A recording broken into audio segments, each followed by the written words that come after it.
আজ পর্দা নামছে অমর একুশে বইমেলার।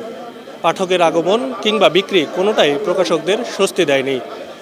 নানান আলোচনা সমালোচনার সংক্ষিপ্ত 18 দিনের বইমেলা শেষ হচ্ছে আজ।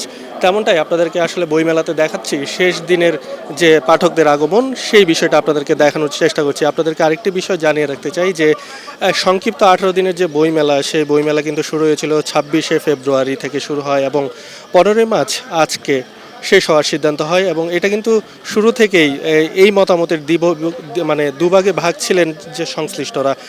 অনেকেই এর বিরোধিতা করেছিলেন, অনেকেই পক্ষে ছিলেন।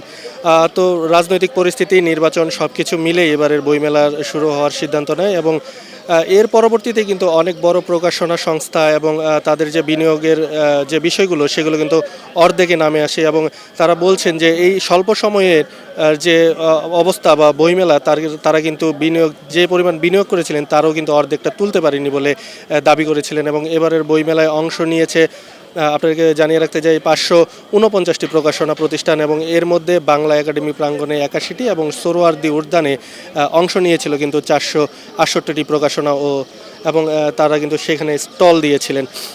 আরেকটি বিষয় জানিয়ে রাখতে চাই যে গত বছরের তুলনায় এবারের বইমেলায় বই বিক্রি কমেছে প্রায় 80%।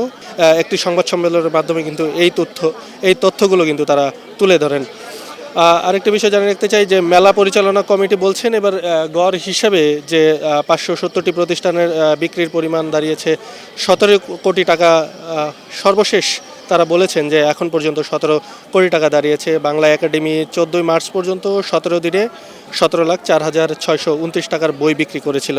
তো আজকেই শেষ হতে যাচ্ছে প্রতীক্ষিত বইমেলা এবং আপনাদেরকে আরেকটু জানিয়ে রাখতে চাই যে এবং সর্বশেষ যে পাঠক ও প্রকাশকদের মন খারাপের মধ্য দিয়ে কিন্তু এবারের বইমেলা শেষ হচ্ছে এবং আবারও পাঠক ও প্রকাশকদের দীর্ঘ 1 বছরের অপেক্ষার তীরে দাঁড় করিয়ে বিদায় নিতে যাচ্ছে অমর একুশে বইমেলা।